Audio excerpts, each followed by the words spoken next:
से मुक्ति हमारी कुरीतियाँ ही दिला सकती हैं। कुरीतियों को ख़त्म करें और खुशहाली का जीवन व्यतीत करें। बचत करने में भारत से जैसा कोई दुनिया में देश नहीं है।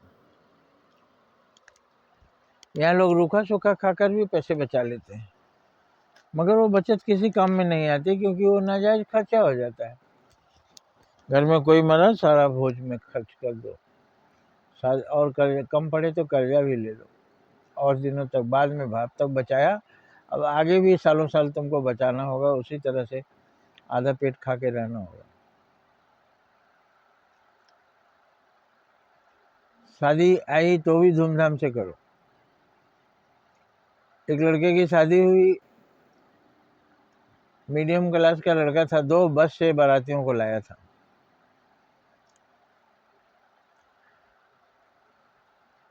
और शादी के बाद रिक्शा वालों से पूछ रहा था, भाड़ा में यार रिक्शा दिला दो, हम भी रिक्शा चलाएंगे।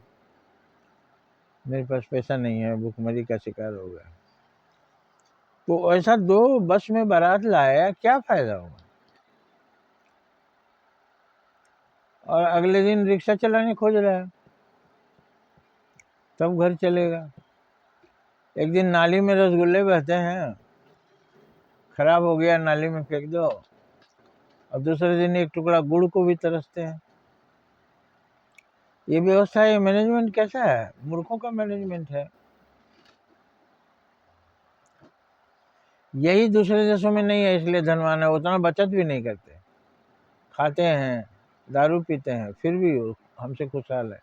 गाड़ियों में वो चले जाते हैं लॉन्ग ड्राइव पर, लॉन्ग ड्राइव पर जाकर वहाँ भोजन करते हैं। उस लायक है? हम एक शादी में जितना खर्चा करते हैं, 1000 बार हम लॉन्ग ड्राइव पर जा सकते हैं। एक बार जो मृत्यु भोज में खर्चा करते हैं, हम 1000 बार लॉन्ग ड्राइव पर जा सकते हैं। तो कुरीतियों को हम क्यों लेकर ढो रहे हैं? बच्चे का जन्म होगा, रोज रोज थोड़े बच्चा पैदा होगा। ये रोज रोज के नाम, रोज रोज ये पर्व थोड़ी आएगा। दिल खोल के खर्चा करो। अब दिल खोल के खर्चा करो मतलब भूखे नंगे बन जाओ। इन कुरीतियों को ये छोटे तबके के लोग नहीं दूर कर सकते, ये समाज के ताना का सामना नहीं कर सकते, समाज के अपमान का नहीं ये सामना कर सकते। इनके लिए किसी महान पुरुष को, किसी सक्षम पुरुष को, समाज सुधारक को आगे आना होगा। नहीं होगी पार्टी। सत्यनारायण कथा होगा, सब कोई प्रसाद खाइए जाइए, जिनको समय नहीं है वो भी जाइए। दूर के अगर कोई रिश्तेदार आए तो 1 दिन रहेंगे, अच्छा तो लगता है, सारे गांव को खिलाओ, लेकिन फिर उसके यहाँ कोई देखने नहीं जाता कि जो कल पार्टी दिया था, जिसके आइटम इतने थे कि सब तक पहुंचा नहीं जा सकता था, वो आज किस हालत में है उसको देखने कोई जाता नहीं।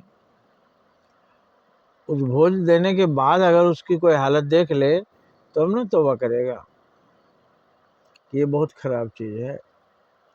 और ये क्यों पैदा हुआ? बराबरी के कारण।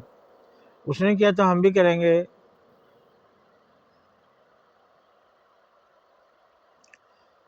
उसने नाम कमाया, हम भी कमाएंगे। तो उसने कर्जा कमाया, आप भी कर्जा कमाइए। उसने भूखमरी कमाया, आप भी भूखमरी कमाइए। अरे जो सक्षम है उनकी बराबरी क्यों कर रहे हो? जिनके पास फालतू है, हालांकि उनको भी नाजायज नहीं खर्च करना चाहिए, क्योंकि उनका देखकर लोग नकल करते हैं। उस पैसे से आप इन्वेस्ट कीजिए, उसको और बढ़ेगा, हजारों को रोजगार मिलेगा।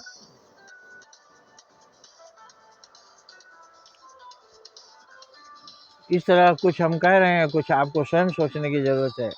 ये समाज की दुर्दशा कैसे दूर होगी, समाज कैसे बदलेगा? जय हिंद, जय भारत।